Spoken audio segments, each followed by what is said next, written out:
Hi guys, welcome back to my channel. ഇന്ന് ഞാൻ കാണിച്ചു തരാൻ പോകുന്നത് നിങ്ങൾ തമ്പനയിൽ കണ്ടിട്ടുണ്ടാവും, ഇപ്പോൾ ഫോട്ടോ കാണുന്നുണ്ടാവും, അല്ലെങ്കിൽ ഇപ്പോൾ വീഡിയോ കാണുന്നുണ്ടല്ലോ.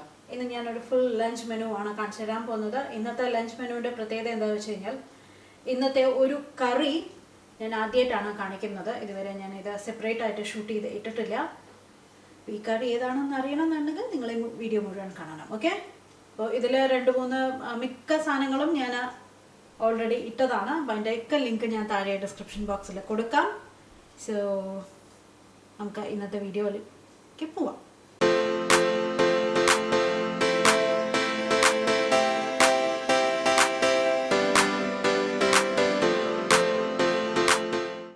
നമുക്ക് ആദ്യം ചോറ് വയ്ക്കാൻ അതിന് വേണ്ടിയിട്ട് ഞാനിവിടെ എപ്പോഴും യൂസ് ചെയ്യുന്നത് ചോറ് വയ്ക്കാൻ റോബിൻ ഹുഡ് എന്ന് പറയുന്ന ഒരു ബ്രാൻഡിൻ്റെ ഒരു അരിയാണ്. അപ്പം നമുക്ക് ഈ ഒരു മിൽക്ക് മെയ്ഡിൻ്റെ ഈ ഒരു കപ്പിൽ ഞാൻ 1 കപ്പാണ് എപ്പോഴും ഞങ്ങൾക്ക് 2 പേർക്കും കൂടെ എടുക്കുന്നത്.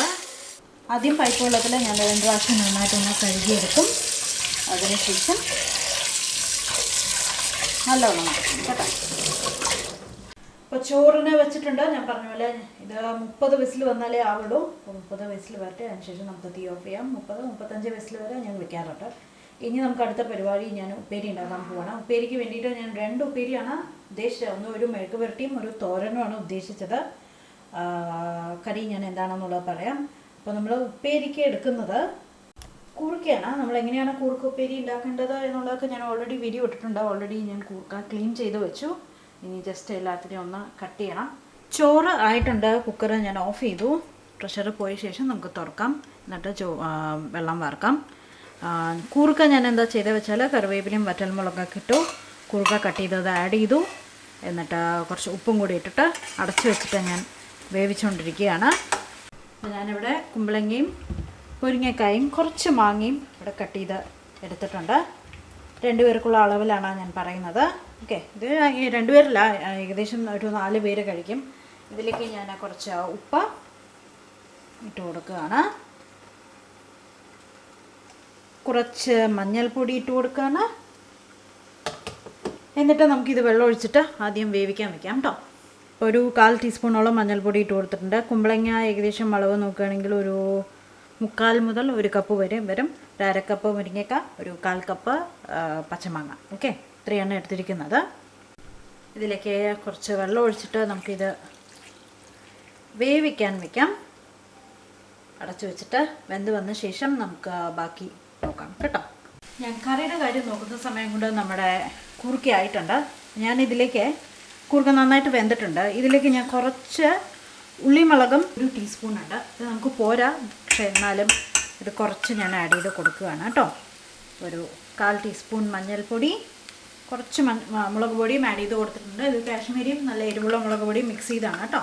ഒരു 1/2 ടീസ്പൂൺ മുളക് പൊടി ആഡ് ചെയ്ത് കൊടുത്തിട്ടുള്ളൂ. ഇനി നമുക്കൊന്ന് ഇളക്കാം. പോരെങ്കിൽ നമുക്ക് എരിവിനനുസരിച്ച് ഇത്തിരി കൂടെ ആഡ് ചെയ്ത് കൊടുക്കാം. ഒരു 1/2 ടീസ്പൂണൂടെ വെളിച്ചെണ്ണ ഒഴിച്ച് കൊടുത്തിട്ടുണ്ട്. ഇനി ഇത് ലോ ഫ്ലെയിമിൽ കടന്ന് നന്നായിട്ട് മുരിഞ്ഞ് വരട്ടെ. ഇനി നമുക്ക് കറിക്ക് അരപ്പരയ്ക്കാനുണ്ട്. ഞാൻ ഏകദേശം ഒരു 1/2 കപ്പ് ചെറിയ തേങ്ങ ഇട്ട് കൊടുത്തിട്ടുണ്ട്. ഇനി നമുക്ക് ഇതിലേക്ക് ഒരു 6-7 ചെറിയ ഉള്ളി തൊലിച്ചത് ഇട്ട് കൊടുക്കാം. ക്ലീൻ ചെയ്ത് വെച്ചതാണ്. ഇനി നമുക്കിതിലേക്ക് പച്ചമുളക്, അപ്പോൾ ഞാൻ എരിവ് അനുസരിച്ചിട്ട് നോക്കിയിട്ട് ആഡ് ചെയ്തോളൂ. ഇതിലേക്ക് ഞാൻ ഏകദേശം ഒരു 4-5 പച്ചമുളക് ആഡ് ചെയ്ത് കൊടുക്കുന്നുണ്ട് കേട്ടോ. ഇതിലേക്ക് ഇനി ഞാൻ ആഡ് ചെയ്യാൻ പോകുന്നത് കുറച്ച് ജീരകമാണ്. ഒരു 1/4 ടീസ്പൂൺ ജീരകം കൂടി ഇട്ട് കൊടുക്കുകയാണ്. എന്നിട്ട് ഞാൻ ഇത് വെള്ളം ഒഴിച്ചിട്ട് നന്നായിട്ട് അരച്ചെടുക്കാൻ പോവാണ്. അരച്ച ശേഷം കാണിച്ചു തരാം കേട്ടോ. നമ്മുടെ കറി ഇങ്ങനെ തിളച്ചുകൊണ്ടിരിക്കുകയാണ്. കഷ്ണമൊക്കെ വെന്തു. ഇനി കുറച്ചൊന്ന് വെള്ളം വറ്റണം. അപ്പോൾ ഞാൻ ഇനി ഇതിലേക്ക് കുറച്ച് ഉലുവട പൊടി ഒരു 1/4 ടീസ്പൂൺ ഇട്ട് കൊടുക്കുകയാണ്. അരപ്പ് ആഡ് ചെയ്യാണ്. ഇനി നമ്മുടെ കൂർക്കയുടെ കാര്യം എന്താണെന്ന് വെച്ച് കഴിഞ്ഞാൽ കൂർക്ക ഞാൻ ഒന്ന് ചെറുതായിട്ടൊന്ന് മുരിക്കാമെന്ന് വിചാരിച്ചു. അതുകൊണ്ട് ഒന്ന് ലോ ഫ്ലെയിമിലിട്ടിട്ട് ഒന്ന് ക്രിസ്പാക്കി എടുക്കുകയാണ് ചെറുതായിട്ട്. അപ്പം ഇനി ഒന്നുകൂടെ ഒന്ന് തിളയ്ക്കട്ടെ. തിളച്ച് വന്നു കഴിഞ്ഞാൽ നമുക്ക് തീ ഓഫ് ചെയ്തിട്ട് ഇത് കടുക് വറുക്കാൻ. കൂർക്ക ഞാൻ ഇത്രയും മുരിച്ചിട്ടുണ്ട്. അടിയത്തെ ഭാഗമൊക്കെ നല്ല ക്രിസ്പായി. എന്നാൽ ഉള്ളിലൊക്കെ നല്ല സോഫ്റ്റാണ്. അങ്ങനെയാണ് ഞാനിപ്പോൾ ചെയ്തിരിക്കുന്നത്. ഞാൻ തീ ഓഫ് ചെയ്തു. ഇനി ഞാൻ ഇത് മാറ്റി വയ്ക്കാൻ പോവുകയാണ്. നമ്മുടെ കറിയും ഇങ്ങനെ തിളച്ചുകൊണ്ടിരിക്കുകയാണ്. ഞാൻ കാണിച്ചു തരാം. കറിയും നന്നായിട്ട് തിളച്ചുകൊണ്ടിരിക്കുകയാണ്. ഒരു 2 മിനിറ്റ് നന്നായിട്ട് തിളച്ച് കഴിഞ്ഞാൽ നമുക്ക് തീ ഓഫ് ചെയ്യാം കേട്ടോ. ഇനി നമുക്ക് കറിക്ക് കടുക് വറുത്ത് ഇടാം കേട്ടോ. ഓക്കെ, അപ്പോൾ അതിന് വേണ്ടിയിട്ട് ഞാനൊരു കുഞ്ഞു പാത്രം വെച്ചിട്ടുണ്ട്. അതിലേക്ക് ഒരു 2 ടീസ്പൂൺ വെളിച്ചെണ്ണ, കുറച്ച് കടുക് പൊട്ടിക്കൊണ്ടിരിക്കുകയാണ്. നമുക്കൊരു 1-2 വറ്റൽമുളക് പൊട്ടിച്ചത് ഇട്ട് കൊടുക്കാം.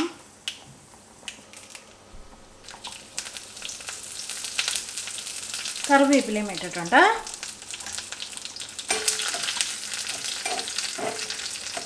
അങ്ങനെ നമ്മുടെ കറി ഇതാ തിളച്ചു, അത്യാവശ്യം കുറുകി വന്നിട്ടുണ്ട്. ഞാൻ തീ ഓഫ് ചെയ്യാണ്.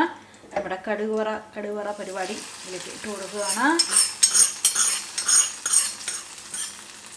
ജസ്റ്റ് ഒന്ന് അടച്ചു വയ്ക്കുക, അതിൻ്റെ ഫ്ലേവറൊക്കെ ഒന്ന് പോവാതിരിക്കാൻ വേണ്ടിയിട്ട്. അതിനുശേഷം നമുക്ക് സെർവ് ചെയ്യുമ്പോൾ തുറന്നാൽ മതി. ഓക്കെ, അടുത്തത് ഉണ്ടാക്കുന്നത് ഒരു മിക്സഡ് തോരനാണ്. നമ്മൾ ക്യാബേജും ക്യാരറ്റും ഒക്കെ ഇട്ടിട്ട് ഉണ്ടാക്കുന്ന ഒരു തോരൻ.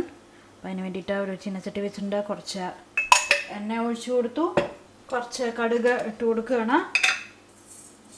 കടുക് പൊട്ടുന്നതിൻ്റെ കൂടെ നമുക്ക് കുറച്ച് ഉഴുന്ന് പരിപ്പും കൂടെ ഇട്ട് കൊടുക്കാം. ഒരു 1/2 ടേബിൾ സ്പൂണോളം ഞാൻ ഉഴുന്ന് പരിപ്പ് ഇട്ട് കൊടുത്തിട്ടുണ്ട്. അതിൻ്റെ കൂടെ കുറച്ച് കറിവേപ്പില, ഒരു 5-6 ചെറിയ ഉള്ളി ഇട്ട് കൊടുക്കുകയാണ്. അതേമാതിരി ഒരു 4-5 പച്ചമുളക്. അപ്പോൾ ഇതൊന്ന് മുരിഞ്ഞ് വന്നു കഴിഞ്ഞാൽ, പച്ചമുളക് ഒന്ന് മുരിയട്ടെ. അത് കഴിഞ്ഞ് കഴിഞ്ഞാൽ നമുക്ക് നമ്മുടെ വെജിറ്റബിൾസ് ആഡ് ചെയ്ത് കൊടുക്കാം. ഞാൻ എടുത്തിരിക്കുന്നത് ക്യാരറ്റ്, ക്യാബേജ്, ബീൻസ് ഇത്രയാണ് എടുത്തിരിക്കുന്നത്.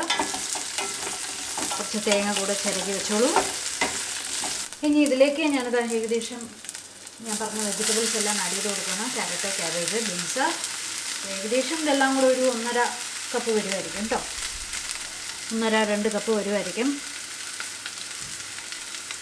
കുറച്ച് ഉപ്പ്. ഇതിൽ ഞാൻ മഞ്ഞൾപ്പൊടി ആഡ് ചെയ്യുന്നില്ല, കാരണം നമ്മൾ ബാക്കിയുള്ള 2 മെഴുക്ക് വരട്ടിക്കും കറിക്കും മഞ്ഞൾപ്പൊടി ആഡ് ചെയ്തിട്ടുണ്ട്. അപ്പോൾ ഇത് അല്ലാതെ വെജിറ്റബിളായിട്ട് തന്നെ കിടന്നോട്ടെ എന്ന് വിചാരിക്കുന്നു. അപ്പോൾ ഉപ്പ് ആഡ് ചെയ്തു. ഇളക്കി കൊടുത്തിട്ട് ഇതൊന്ന് അടച്ച് വെച്ചിട്ട് ഒന്ന് വേവിച്ചെടുക്കാം. ഓക്കെ, അങ്ങനെ നമ്മുടെ തോരൻ ഏകദേശം വെന്തിട്ടുണ്ട്. ഇനി ഞാൻ അതിലേക്ക് ഒരു 1/2 കപ്പ് തേങ്ങ ചിരകിയത് ഇട്ട് കൊടുക്കുകയാണ്. ഓക്കെ, ഒന്ന് ഇളക്കാം. ഇനി ഞാൻ ചെയ്യാൻ പോകുന്നത് ഇതൊന്ന് അടച്ച് വെച്ചിട്ട്, അത് തീ ഓഫ് ചെയ്തിട്ട് ഒരു 5 മിനിറ്റ് അങ്ങനെ അടച്ച് വെക്കാൻ പോവാണ്. അപ്പോൾ ആ തേങ്ങ ബാക്കിയുള്ള ചൂടിൽ തന്നെ വെന്തോളും. അപ്പോൾ ഇത്രയേ ഉള്ളൂ. ഉണ്ടാക്കൽ പരിപാടിയെല്ലാം കഴിഞ്ഞു. ഇനി ഞാൻ എല്ലാം സെർവ് ചെയ്തിട്ട് കാണിച്ചു തരാം. ഓക്കെ, ചോറും വാർത്തു. അപ്പോൾ എല്ലാം റെഡിയായി. ഇനി ഞാൻ സെർവ് ചെയ്ത് കാണിച്ചു തരാം ഇന്നത്തെ ലഞ്ച് എന്താണെന്നുള്ളത്. അപ്പോൾ ആദ്യം തന്നെ ഞാൻ കുറച്ച് അച്ചാർ വിളമ്പുകയാണ്. ഇത് ഞാൻ തന്നെ വീട്ടിൽ ഉണ്ടായ നെല്ലിക്ക വെച്ചിട്ട് ഉണ്ടാക്കിയതാണ്. ഞാൻ ഓൾറെഡി ഷെയർ ചെയ്തിട്ടുണ്ട് കേട്ടോ, എങ്ങനെയാണ് നെല്ലിക്ക അച്ചാർ ഞാൻ ഉണ്ടാക്കേണ്ടതെന്നുള്ളത്.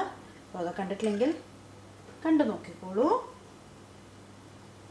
ഓക്കെ, പിന്നെ നമ്മുടെ മെഴുക്ക് പുരട്ടി, കൂർക്ക, അതുമാതിരി കുറച്ച് ക്യാബേജ് തോരൻ,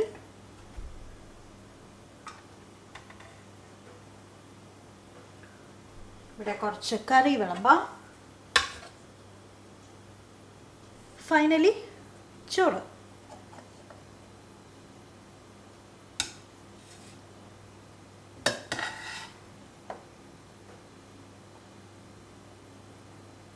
അപ്പോൾ എന്തായാലും എല്ലാവരും ട്രൈ ചെയ്ത് നോക്കൂ. ട്രൈ ചെയ്തിട്ട് അഭിപ്രായം പറയൂ. കറി നല്ല സൂപ്പർ ടേസ്റ്റുള്ള ഒരു ഡിഫറെൻറ്റ് ടേസ്റ്റുള്ള ഒരു കറിയാണ്. അപ്പോൾ എന്തായാലും എല്ലാവരും ട്രൈ ചെയ്ത് നോക്കണം. അതുമാതിരി ഇങ്ങനെ ഫുള്ളായിട്ടുള്ളൊരു മീൽ നിങ്ങൾ ഉണ്ടാക്കുകയാണെങ്കിലും എനിക്ക് ഫോട്ടോ അയച്ചു തരണം. ഇതുപോലുള്ള കോമ്പോസ് ഇനിയും കാണണം എന്നുണ്ടെങ്കിൽ താഴെ കമൻറ്റ് ചെയ്യണം. അപ്പോൾ വീഡിയോ ലൈക്ക് ചെയ്യുക, ഫ്രണ്ട്സിനും ഫാമിലിക്കും ഷെയർ ചെയ്യുക. നമുക്ക് പുതിയ വീഡിയോ ആയിട്ട് വീണ്ടും കാണാം. Bye bye.